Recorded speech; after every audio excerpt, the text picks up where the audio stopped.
मैं पल्लवी रविंद्र सिंह और बुलेटिन की शुरुआत इस वक्त की बड़ी खबर के साथ करेंगे। पाली क्रूड तेल चोरी मामले से जुड़ा एक अपडेट आप तक पहुंचाएंगे। सुरंग वाली बताया जा रहा है जगह पर एसओजी की टीम पहुंच चुकी है।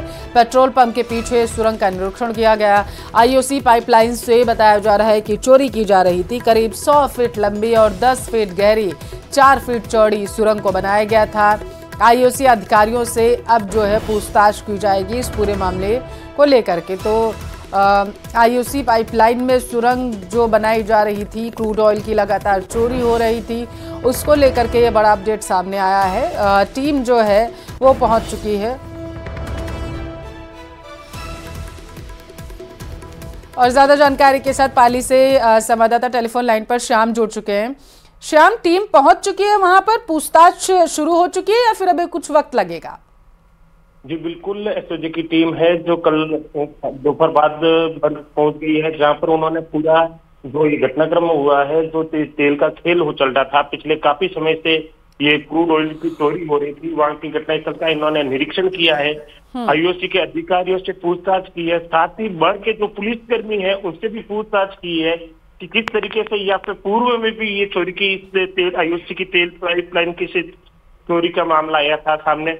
अब और वर्तमान में ये जो लोग थे, कौन लोग थे, कब से इन्होंने इस पेट्रोल पंप को वापस शुरू किया था और कितने समय पूर्व तक जो ये पेट्रोल पंप था बंद रहा, और इसके पीछे किन लोगों का खेल हो सकता है, इसको लेकर एसओजी की पूरी टीम जो डीएसपी और सीआई के नेतृत्व में यहाँ पर बस पहुंची है, उन्होंने इन लोगों से पूछताछ की है और एफएसआर टीम के मार्फत भी ये पूरी जांच में लगी हुई है। जी बहुत शुक्रिया श्याम तमाम जानकारी पहुंचाने के लिए।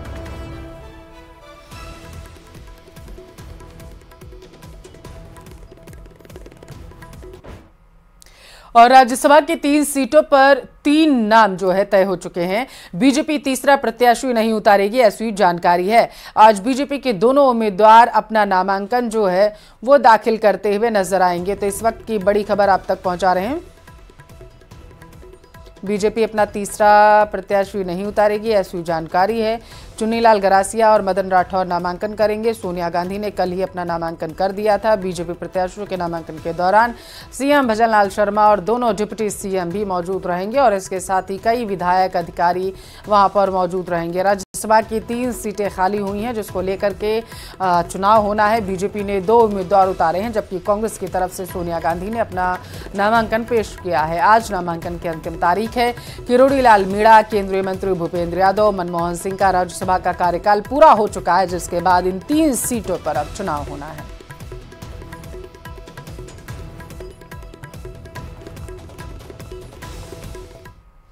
उधर भरतपुर में जारी धर्मांतरण के खेल में बड़ा खुलासा हुआ। आरोपियों ने पूछताछ में जो बताया उसे सुनकर पुलिस भी हैरान है। जानकारी है कि अब तक करीब 20,000 लोगों का धर्म परिवर्तन हो चुका है। हालांकि इस मामले में अब एसआईटी भी गठित कर दी गई है। पुलिस अधीक्षक के निर्देश पर एसआईटी का गठन किया गया। हालांकि इस मामले में पुलिस ने 2 महिलाओं समेत 3 लोगों को गिरफ्तार किया। धर्मांतरण का पूरा खेल चंडीगढ़ से खेला जा रहा था और इसके लिए बड़े स्तर पर पैसा भी आ रहा था। वहीं आगरा से आकर लोग धर्मांतरण कराते थे, ऐसी जानकारी है।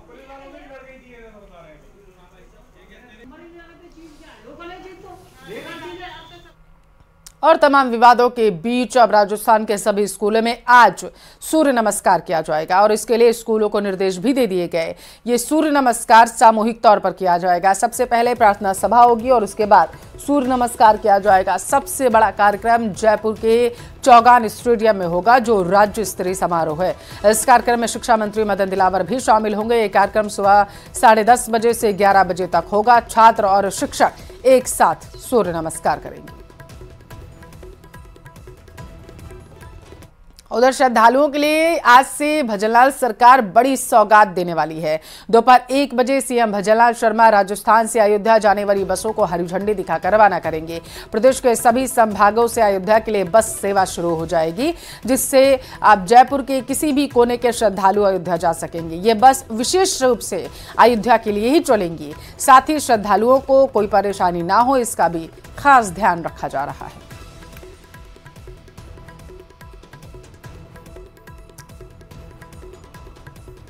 तो दोपहर 1 बजे बताया जा रहा है कि 7 संभागों से सभी बसों को रवाना किया जाएगा। ये बसें सीधे अयोध्या पहुंचेंगी राजस्थान से और जिस पल का सभी को इंतजार था वो आ चुका है। बताते चले कि सीएम भजनलाल शर्मा ने पहले ही इसके बारे में जानकारी दी थी कि हवाई यात्रा और रेल यात्रा के बाद बस सेवा शुरू की जाएगी, ताकि जो हवाई यात्रा और रेल यात्रा का किराया वहन नहीं कर सकते हैं उनके लिए इससे आसानी हो जाए। तो सीएम भजनलाल शर्मा आज बसों को रवाना करेंगे। 1:15 पर जो है बस को रवाना किया जाएगा और इसका किराया जो है बताया जा रहा है 1079 रुपये है। भरतपुर से सुबह 9 बजे बस रवाना होगी और इसका किराया जो है वो 836 रुपये है। अजमेर से 8:25 पर उसका किराया जो है 1201 रुपये रखा गया है। जोधपुर से बस जो है 12:35 पर निकलेगी और किराया 1407 रहेगा। उदयपुर की बात करें तो सुबह 7:35 पर बस को रवाना किया जाएगा, निकलेगी और 1480 इसका किराया रहेगा जो सीधा आपको अयोध्या लेकर जाएगा। कोटा की बात करें तो 6:30 बजे बस रवाना की जाएगी सुबह और इसका किराया 1240 रुपये रखा गया है। बीकानेर से 7:50 पर बस रवाना की जाएगी, 1417 रुपये इसका किराया रखा गया है। किसान आंदोलन पर कांग्रेस की नई रणनीति बनकर तैयार हो चुकी है। आंदोलन पर अपना रुख जो है साफ करेगी पीसीसी। प्रदेशाध्यक्ष गोविंद सिंह डोटासरा ने प्रेस कॉन्फ्रेंस को बुलाया है। किसानों की समस्याओं पर मुखर हो सकती है पार्टी, ऐसी जानकारी है। एमएसपी की मांग को लेकर आंदोलनरत हैं किसानों के मुद्दे पर 12:30 पर कांग्रेस प्रेस कॉन्फ्रेंस करती हुई नजर आएंगी। तो एमएसपी सहित अन्य मांगों को लेकर के किसान जो हैं आंदोलन कर रहे हैं, जिसको लेकर के अब कांग्रेस जो है उनके समर्थन में उतर आई है। राहुल गांधी के बयान के बाद, और बताते चले कांग्रेस के अन्य दिग्गज नेताओं के बयानों के बाद, अब प्रदेश कांग्रेस भी किसानों के समर्थन में उतर आई है। पीसीसी अध्यक्ष इसकी प्रेस कॉन्फ्रेंस करेंगे। माउंट आबू का नाम बदलने का प्रस्ताव नगर पालिका की बैठक में सर्वसम्मति से पारित हो गया। प्रदेश को इकलौता हिल स्टेशन का नाम आने वाले दिनों में आबू राज हो सकता है।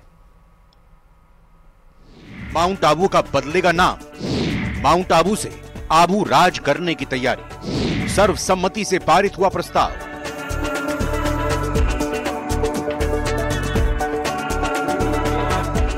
राजस्थान का इकलौता हिल स्टेशन यानी माउंट आबू का नाम आने वाले दिनों में बदल सकता है, क्योंकि इसके प्रस्ताव पर नगर पालिका की बैठक में सर्वसम्मति से मोहर लग गई है। नाम बदलने का प्रस्ताव नगर पालिका में नेता प्रतिपक्ष सुनील आचार्य ने रखा, जिसे ध्वनि मत से पारित कर दिया गया। क्योंकि ये ऋषि मुनियों की तपोभूमि है, उस परिपाटी को माउंट नाम दिया गया था अंग्रेजों द्वारा, और हम चाहते हैं कि क्योंकि स्थानीय लोगों की और साधु महात्माओं की भी ये डिमांड थी, और हम भी चाहते हैं कि जो हमारी आध्यात्मिकता यहाँ से जुड़ी हुई है, इसका नाम पुनः आबूराज रखा जाए। और इसके लिए कल हमने मंडल के अंदर ये प्रस्ताव रखा था और सर्वसम्मति से निर्णय लिया गया कि माउंट आबू का नाम आबूराज के नाम से इसको जाना जाए।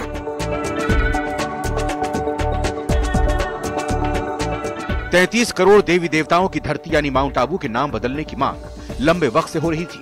दलील थी कि यह नाम अंग्रेजों के जरिए दिया गया, क्योंकि माउंट आबू पर्वत पर है, इसीलिए इसका नाम आबूराज करने की तैयारी है।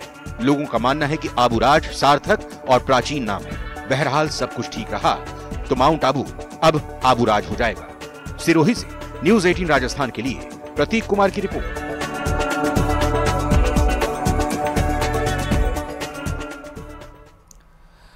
राजस्थान की सभी 25 लोकसभा सीटों पर जीत के लिए बीजेपी ने अपनी कमर कस ली है। पार्टी मुख्यालय में कल राष्ट्रीय महामंत्री सुनील बंसल की अध्यक्षता में हुई बैठक में यह ऐलान किया गया कि बीकानेर से गृह मंत्री अमित शाह चुनावी शंखनाद करेंगे।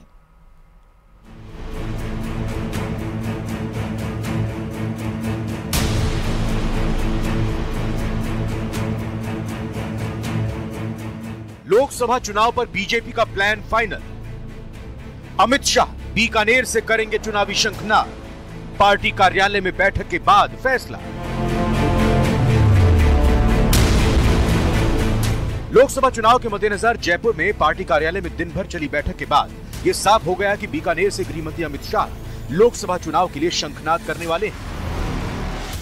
जनता की केवल और केवल मात्र एक इच्छा है कि एक बार फिर माननीय नरेंद्र भाई मोदी भारत के प्रधानमंत्री बने और जो कुछ थोड़े से अधूरे काम रह गए उनको भी पूरा करेंगे। राष्ट्रीय महामंत्री सुनील बंसल की अध्यक्षता में हुई इस बैठक में प्रभारी और सह प्रभारी के अलावा 9 कैबिनेट मंत्री भी मौजूद थे।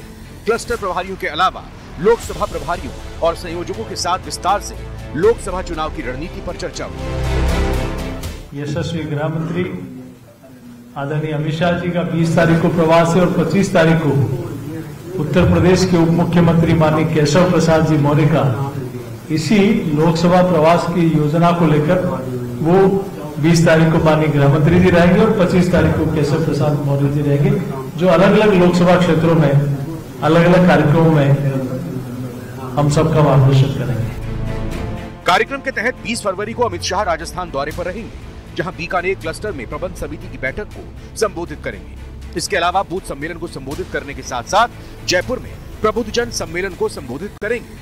जानकारी के मुताबिक अमित शाह के दौरे के बाद यूपी के डिप्टी सीएम केशव प्रसाद मौर्य 25 फरवरी को राजस्थान दौरे पर आएंगे और कई जगह बैठक लेंगे। उसके बाद राष्ट्रीय अध्यक्ष जेपी नड्डा और केंद्रीय मंत्री हर लोकसभा क्षेत्र में जाएंगे।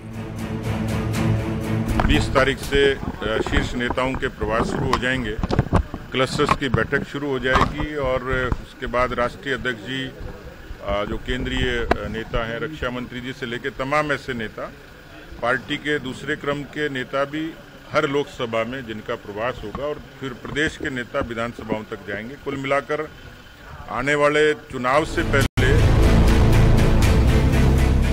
बैठक में नेताओं को पिछले लोकसभा चुनाव के मुकाबले 10% ज्यादा वोट हासिल करने का लक्ष्य दिया गया है। बीजेपी के तमाम दिग्गज मोर्चा मारने को तैयार है। बीजेपी जहां पीएम मोदी की गारंटी, विकसित भारत संकल्प यात्रा, राम मंदिर निर्माण, धारा 370, किसान सम्मान निधि की उपलब्धियों के दम पर विजय पताका फहराने की तैयारी में जुटी है। बीजेपी के दिग्गज मैदान में मोर्चा संभालने को तैयार है। पार्टी का काडर उत्साहित है और उसे यकीन है कि पिछले 2 बार की तरह ही तीसरी बार भी प्रदेश की जनता बीजेपी को आशीर्वाद देगी और नरेंद्र मोदी को प्रधानमंत्री बनाएगी। देखना यही है कि बीजेपी की इस रणनीति के मुकाबले आखिर कांग्रेस के पास तोड़ क्या है। कैमरा पर्सन मान सिंह के साथ बाबूलाल धायल, न्यूज़ 18 जयपुर। थाना सीआई रामकिशन गोदारा पर इलाके के ट्रैक्टर चालकों और मालिकों ने अवैध वसूली करने का गंभीर आरोप लगाया। सारे मामले में इलाके के करीब आधा दर्जन से ज्यादा ट्रैक्टर मालिकों ने जिला कलेक्ट्रेट में नारेबाजी का प्रदर्शन किया और थाना अधिकारी के खिलाफ कार्रवाई की मांग को लेकर जिला कलेक्टर और पुलिस अधीक्षक के सामने ज्ञापन सौंपा है। रामकिशन गोदारा खानपुर सीआई है। हमारे यहाँ पत्थर के ट्रैक्टर चलते हैं, 50 ट्रैक्टर चलते हैं, अटरू रोड से लेके पूरे खानपुर में चलते हैं। अब पहले दिन में चलते थे, अब रात में चल रहे हैं।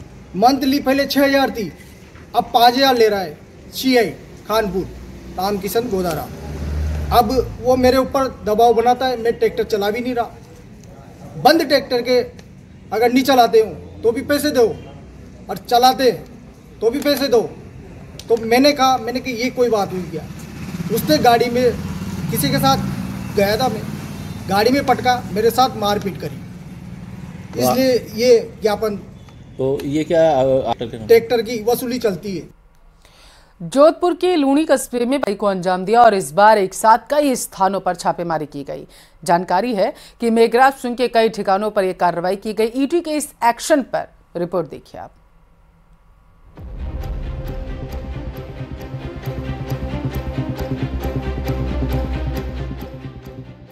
राजस्थान में एक बार फिर ईडी ने ताबड़तोड़ छापेमारी की है।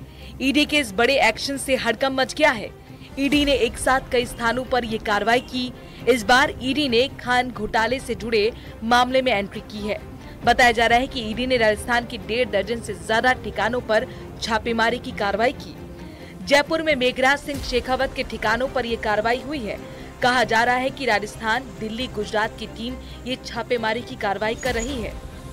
ईडी ने जयपुर में 200 फीट बाईपास के पास ऑफिस, वैशाली नगर स्थित मेघराज आवास, पानीपेट चौराहे के पास बजरी ऑफिस पर रेड की है। वहीं चौक, भरतपुर, सवाई माधोपुर की साइट पर भी ईडी की टीमों ने छापा मारा है। साथ ही उदयपुर में भी 3 जगहों पर सर्च अभियान चलाया गया, जहां एमआरएस ग्रुप के ठिकानों पर ये रेड की गई है। ईडी की इस कार्रवाई से कारोबारियों में हड़कंप मच गया है।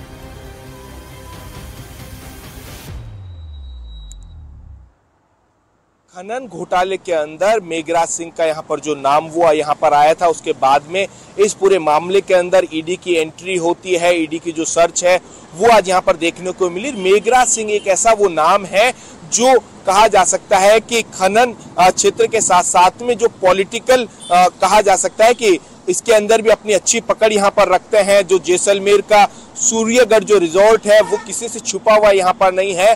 पूर्ववर्ती सरकार के समय के अंदर जो बाड़ेबंदी में जो मेघराज सिंह की जो अहम भूमिका यहाँ पर थी, ऐसे में कुल मिलाकर कहा जा सकता है कि जो सेंट्रल एजेंसियां हैं उनके निशाने के ऊपर जब से खनन घोटाला सामने आया, जब से सेंट्रल एजेंसियों के निशाने के ऊपर यहाँ पर थे, ईडी की टीम की जो सर्च है वो यहाँ पर की जा रही है। जो खनन घोटाला है देखिए उसके अंदर बताया जा रहा है कि बड़ा जो हेरफेर यहाँ पर हुआ था, कई तरीके की जो जानकारियां हैं वो ईडी को यहाँ पर मिली थी। इसी को देखते हुए यहाँ पर जो ईडी की जो सर्च है वो दिल्ली में इनके जो ठिकाने हैं, जयपुर स्थित कई जगह के ऊपर जो ईडी की कार्रवाई चल रही है, साथ ही साथ में उदयपुर के अंदर जो इनका बताया जा रहा है कि होटल है और जो अन्य जगह है वहां पर जो ईडी की जो सर्च है वो यहाँ पर चल रही है। कई अहम जानकारियां, कई अहम जो सबूत है वो ईडी को लगे हैं। ईडी के अधिकारी जो अभी किसी भी तरीके की जो जानकारी देने से यहाँ पर बच रहे हैं।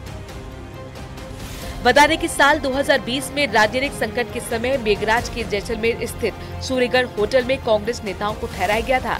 ईडी की छापेमारी के दौरान मेघराज सिंह नहीं मिले। हालांकि ईडी के अधिकारियों ने उन्हें परिवार से बुलाने को कहा है। बताया जा रहा है कि ईडी के पास जानकारी है कि लोग खान विभाग के अधिकारियों को कैश में रिश्वत दिया करते थे। किसी भी प्रकार का रिश्वत का पेमेंट ऑनलाइन नहीं होता था। ग्रुप के कुछ लोग खान विभाग में संविदा पर काम कर रहे हैं, जो विभाग की सभी गतिविधियों के बारे में समय समय पर ग्रुप को अपडेट किया करते थे। नदी से बजरी कितनी उठ रही है, खनन विभाग के अधिकारियों से मिली भगत कर इसकी जानकारी में गड़बड़ी की जा रही थी। कुल 1500 करोड़ की गड़बड़ी का अनुमान है। साथ ही ईडी को सूचना मिली है कि जो भी इनके पास लीज है वो इन लोगों ने सरकार से कम दामों में अपनी फर्म के साथ नाम करवा ली। इसके आधार पर सरकार को भी करोड़ों का नुकसान हुआ था, लेकिन इनकी कंपनी को बड़ा फायदा हुआ था। न्यूज़ 18 के लिए रोशन शर्मा की रिपोर्ट। सीबीएसई बोर्ड की 10वीं 12वीं की बोर्ड परीक्षा आज से शुरू हो रही है। 10वीं परीक्षा आज से शुरू होकर 13 मार्च तक और 12वीं की परीक्षा 2 अप्रैल तक होंगी। सीबीएसई की बोर्ड परीक्षा सुबह 10:30 बजे से शुरू हो जाएंगी। तो आज से सीबीएसई की बोर्ड परीक्षाओं की शुरुआत होने जा रही है। छात्रों के लिए बेहद ही महत्वपूर्ण ये खबर है। बता चले कि 10वीं 12वीं की बोर्ड परीक्षाएं जो है वो सुबह 10:30 बजे से लेकर के 1:30 बजे तक होंगी। 10वीं की परीक्षाएं 13 मार्च तक चलेंगी तो 12वीं की परीक्षाएं 2 अप्रैल तक चलेंगी। कम से कम 30 मिनट पहले बच्चों को केंद्र पहुंचने की हिदायत दी गई।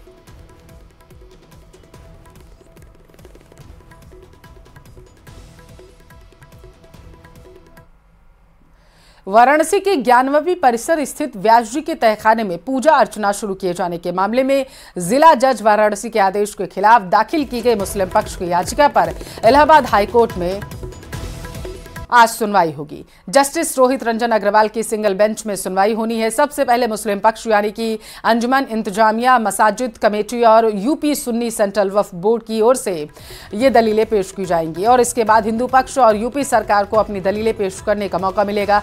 बताते चले कि हाईकोर्ट ने अगली सुनवाई होने तक पूजा अर्चना के आदेश पर किसी भी तरह की रोक नहीं लगाई है। इंतजामिया कमेटी और वक्फ बोर्ड के वकीलों ने एक बार फिर से दलील दी है कि व्यास जी तहखाने में कभी हिंदुओं का कब्जा नहीं रहा है। हिंदुओं का तहखाने पर कब्जे का दावा पूरी तरीके से गलत है। मुस्लिम पक्ष ने याचिका में वाराणसी जिला जज के आदेश को रद्द किए जाने की मांग की।